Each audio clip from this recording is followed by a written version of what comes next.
Hello, I'm Greg Pongetti. I'm the curator here at the Fullerton Arboretum, and today I'm standing next to a big Toyon shrub. Toyon are native to the chaparral and coastal sage scrub of Southern California.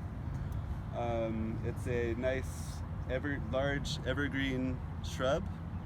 Makes a good addition to the garden if you want maybe a screen in the background. It would be a good screening shrub.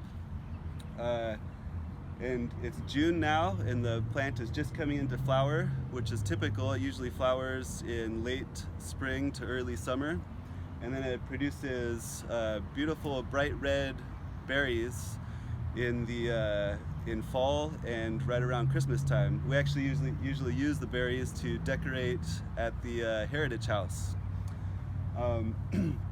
And birds also like to eat the berries in the winter time, so it's kind of like a nice little Christmas present for the birds in your yard. This plant, as well as many other California natives, are going to be available at our California Native Plant Sale in November. And if you like this video and want to see more, then please help support the Arboretum and donate today.